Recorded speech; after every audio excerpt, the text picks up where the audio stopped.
নমস্কার। আজ আমি ফিউচার পারফেক্ট টেন্সের কীভাবে ভয়েস চেঞ্জ করতে হয় তা শেখাবো। তো তার আগে দেখিনি ফিউচার পারফেক্ট টেন্সটা কি।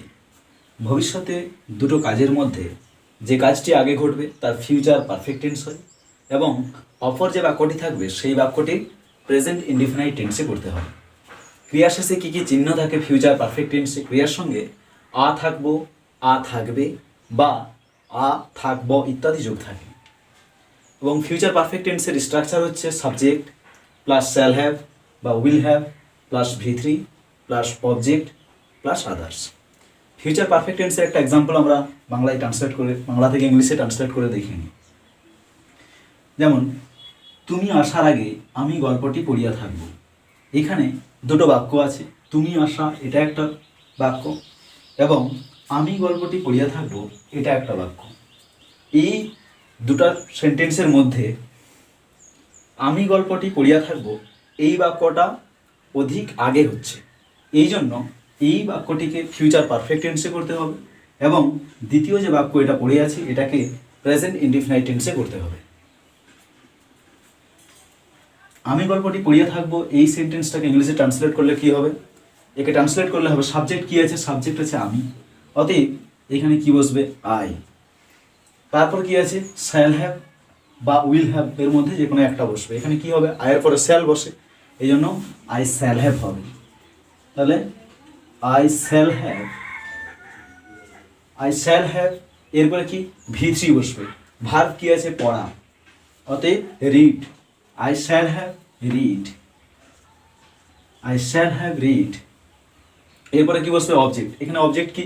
অবজেক্ট হচ্ছে গল্পটি, অতএব I shall have read the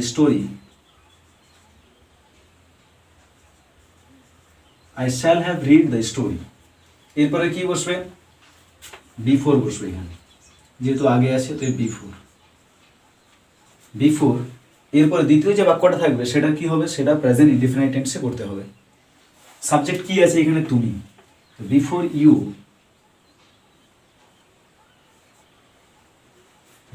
you আসার ইংলিশ কি হচ্ছে? Come. Before you come.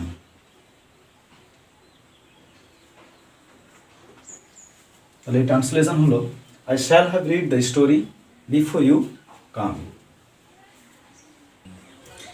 Future perfect টেন্সের এবারে ভয়েস চেঞ্জের অ্যাক্টিভ ভয়েসের নিয়ম হচ্ছে সাবজেক্ট প্লাস শ্যাল হ্যাভ বা will have plus V3 plus object plus others.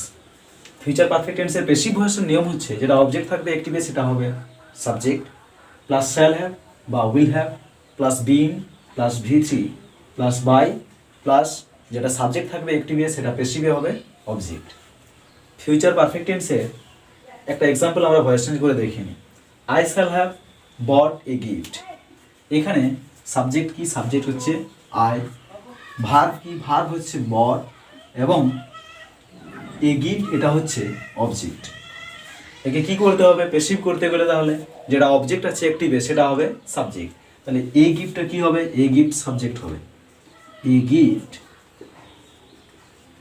এ গিফটের পরে কি বসবে? শ্যাল হ্যাভ নিশ্চয়ই বসবে না, বসবে কি? Will have. কারণ আই সেল এবং উইয়ের পরে সেল বসে, বাকি সবার ক্ষেত্রেই উইল বসে। তাহলে কি হবে? A gift will have. এরপর কি বসবে? বিন বসবে। এ গিফট উইল হ্যাভ বিন। এরপরে কি? V3 বসবে। V3 তো অলরেডি অ্যাক্টিভই করে দেওয়া আছে, তাহলে a gift will have been bought. এরপরে কি বসবে? বাই বসবে। A gift will have been bought by. এরপরে যেটা সাবজেক্ট থাকবে অ্যাক্টিভে সেটা প্যাসিভে হবে কি? অবজেক্ট। সাবজেক্ট কি ছিল এখানে? আই। তাহলে কি হবে? A gift will have been bought by. I থাকলে কি বসে? মি বসে। তাহলে a gift will have been bought by me. এরপর আমরা ফিউচার পারফেক্ট টেন্সের আর একটা ভয়েস চেঞ্জ করে দেখে নিই। She will have watched the movie. এখানে এই সেন্টেন্সটাতে সাবজেক্ট হচ্ছে শি, ভার্ব হচ্ছে ওয়াচড এবং দ্য মুভি এটা হচ্ছে অবজেক্ট। প্যাসিভ করতে গেলে কি করতে হবে? যেটা অবজেক্ট থাকবে অ্যাক্টিভে সেটা সাবজেক্ট করতে হবে। এখানে কি আছে? অবজেক্ট দ্য মুভি, এটাকে সাবজেক্ট করতে হবে। তাহলে দ্য মুভির পরে কি বসবে? উইল হ্যাভ বসবে, কি বসবে? উইল হ্যাভ বসবে। তো the movie will have, the movie will have, এরপরে কি বসবে? বিন বসবে। The movie will have bin, the movie will have বিন। এরপরে কি? ভি3 বসবে। অ্যাক্টিভে অলরেডি ভি3 করে দেওয়াই আছে, watched. The movie will have been watched, the movie will have been watched. এরপরে কি বসবে? বাই বসবে। বাই, যেটা অ্যাক্টিভে সাবজেক্ট থাকবে সেটা প্যাসিভে হবে অবজেক্ট। সাবজেক্ট কি আছে এখানে? সি। সি থাকলে কি বসবে? Her. The movie will have been watched by her. এর পরবর্তী ভিডিও ইম্পারেটিভ সেন্টেন্সের ভয়েস চেঞ্জের উপর করা হবে।